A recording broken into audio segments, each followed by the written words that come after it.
In this video, I want to change how the interaction with my view manager happens.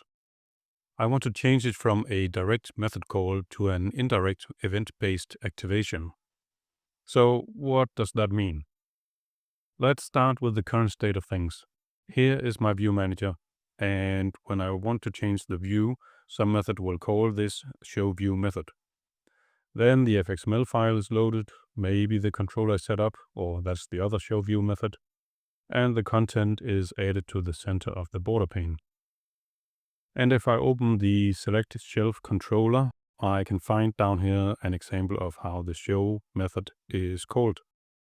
The method is static, so it is called directly on the view manager class rather than an instance of the class.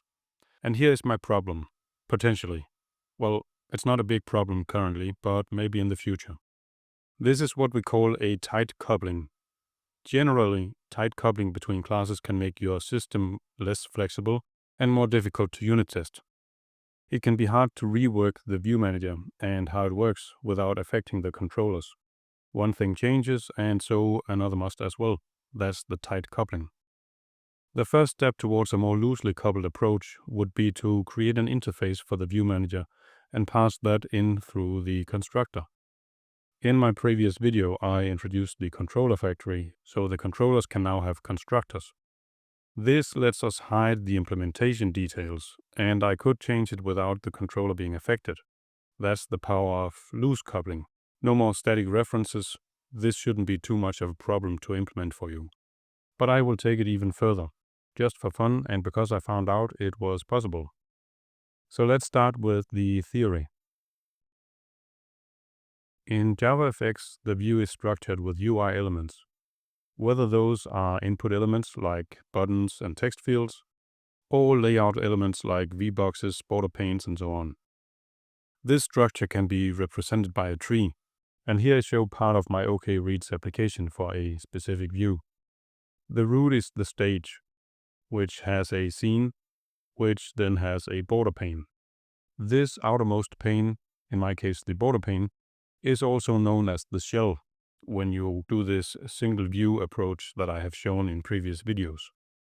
The left side of the border pane has a V-box with elements like buttons, and the center can be swapped out with different views, but here I show the select shelf view. It is a V-box with a label, a list view, an H-box with two buttons, and another label. So I have this structure of elements containing other elements containing more elements. And then the event. Any of these elements can fire an event. And any ancestral element can react to the event. An ancestor is an element further up in the tree. So the event is like an envelope with some data inside. It can be fired from, for example, a button when clicked. I can take a piece of text and put it inside a specific type of object, represented by my envelope here. Then firing the event sends the envelope up the tree. The event travels upward, and each element it passes will be allowed to react to it. I want my event to travel to the top, the border pane, and here I want to react to the event. The event will contain information about which view to change to. The border pane will react to the event by making a call to the view manager. In this way, the only class in my entire system to know about the view manager will be my controller for the shell, meaning the border pane here, the main view controller. A single place across my entire application. No controller will even know the view manager exists in any form. They do not have to care. They just send out what is basically a message in a bottle and trust that someone will catch the bottle and open the message. This is the loosest of couplings. No controller references or depends on the view manager in any way. But this does require a bit of setup. So let's switch back to the code. Okay, I need 3 changes. The event to be sent up the scene graph, actually sending the event from some controller, and then catching the event and changing the view. I will make it as simple as possible first, and I'm planning a follow-up video where I try to clean up the code a bit. Let's start by defining the event. Given that this event will be used across my views, I will put it in a centralized place. I will create a new package in the core, calling it events. Then I need a class for my particular change view event. It must extend the event class from JavaFX. I must include information about which view to switch to. That's the field variable. And sometimes a string is passed along as well. That's the arg field variable here. Next, an interesting detail. I need to declare an event type. When I fire an event, I use this change view event class to carry the data, but I must also mark the type of the event. The type is given by an instance of a class, and I can only ever create this instance once. That's just how the events in JavaFX works. If I try to create two instances of the same event type, I will get an exception. So I will add a third field variable. This one will be a public static final variable. This allows other classes to access the event type, which for example is relevant when a controller needs to react to an event of this type. Making it final means I can never reassign it. The object type of this variable is event type of change view event. I just call the field for type, and I assign it to be a new instance of the event type, and then the name of the type here as a string argument. As your application grows, you may eventually have many types of events, and JavaFX needs to be able to distinguish between them. This is how we accomplish this. My public field here declares a specific type of event which my controllers can react to, and this is the only place in the application where a new instance of this event type is created. I do feel it's a bit complicated, but that's what we have to do in JavaFX. Then I need a constructor. The first will set both parameters, the view name and argument. I must first declare the type of the event. This is done by passing the event type I declared above to the superclass. Now I have marked my event to be of this type. My border pane can now listen for events with the name of change view. I do feel this is overly complicated, but again, JavaFX, this is what we have to do. Then I can assign the arguments to the field variables. I will also just create a constructor for the case where no string argument is needed. This second constructor will just call my first constructor, but providing null as the second argument. And that's the event.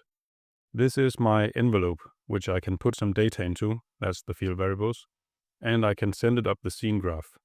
I don't manually need to do much to send the event on its way. JavaFX handles the transportation of the event for me. You will see this in a moment. I just need to declare the firing and the receival of the event. How the event gets from A to B is out of my hands. Next, let's look at how to catch this event and react to it. I will do that in the controller which has my border pane. That is the main view controller here. Actually, this controller is also making several calls to the view manager. That's the left side navigation menu that we see here represented by these methods. In an upcoming video, I plan on moving this into a separate view and controller. But before that, I need to add an event handler. We often call this a listener. The purpose is so that this class can react when the change view event passes by. To do that, I need an object to actually attach this listener to. I want to attach it to the border pane itself, so I will need a reference to that border pane instance. That's done with a field variable. And then I need to add an fx ID in the fxml file as well. Let me just fix that here. And back in the controller, I can implement the initializable interface and override the method. This controller is instantiated once, at the beginning when the application is launched. Here on the border pane object, I will add an event handler. I must provide which type of event to react to. And if you remember a few minutes back, I actually defined that in the change view event with my public static field called type. The second argument is the reaction. What should happen when such an event is caught?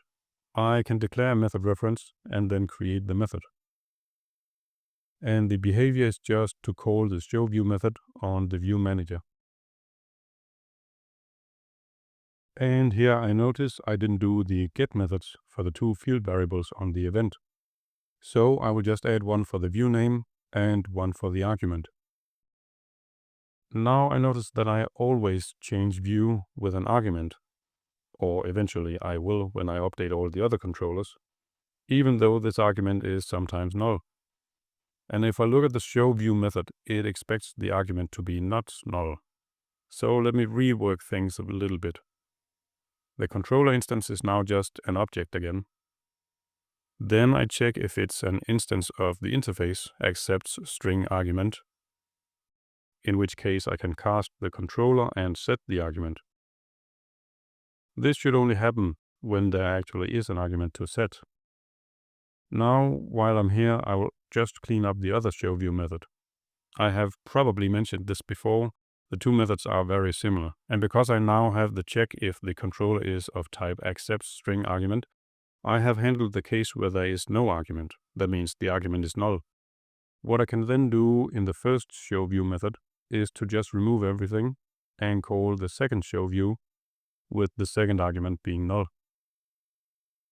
Alright, that was a small detour. Let's get back on track. So I have the event and the reaction to the event. Now I need to fire the event. Let's find a controller. I will start with the select shelf controller.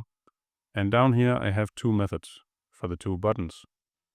The first will change view to display a specific shelf. The other will change to the home view. Both currently directly call the view manager, but let me remove that. Instead, I want to fire the event. And to do that, I need some UI element to fire the event from. Now, when I tie a method to a button in JavaFX, I can also request an action event as a parameter like this. On the action event, I can get the source of this action event. That will be the button pressed. The method just returns an object, but I can cast it to be a node. If you remember in the scene builder, then most of your UI elements can trigger many different events, like clicking mouse over, key press, key up, and so on. So it might be relevant to know which kind of event was triggered, and that's the action event here. Until now, I just haven't needed that extra information and could just leave it out. Okay, so I have the source, the button clicked, and from the source I can fire an event. That is a new change view event with the name of the view I want displayed, and the optional argument, which I do need in this case, and that is the name of the shelf.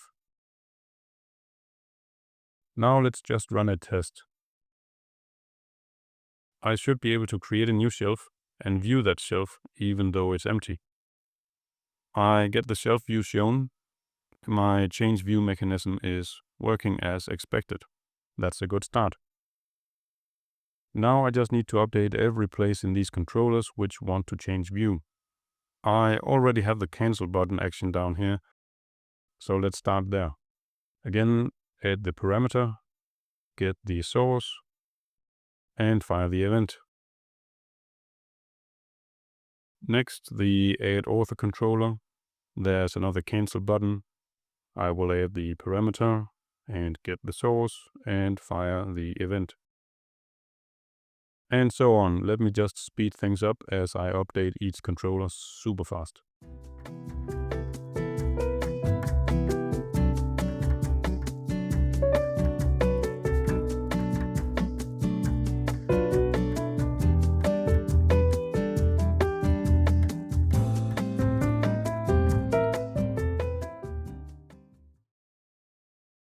And now it's time for another test, just running the application and trying these cancel buttons. Seems to work. I am just about done. I do have some plans to rework this a little bit. First, the main view controller. It also contains the left side navigation. We can see the 4 methods here for the 4 buttons. I want to extract this into a separate fxml file with its own controller to decouple things a bit. This will also allow me to more easily add a top menu bar should I want to. There's another thing I'm not too pleased about. Let me just find the add author controller here. So this piece of code here, adding the action event as parameter, getting the source, creating and firing an event, that's repeated in many places. I find this cumbersome. I want to move this to an abstract superclass, so all controllers can just call a protected method with the view name. That will be much simpler, but will require some restructuring and some other minor changes. But I have achieved my goal for now. No controller knows anything about the view manager. If I want to completely rework how the view manager works, it will actually only affect my main view controller. So I will save all my to-do items for the next video, and thanks for watching.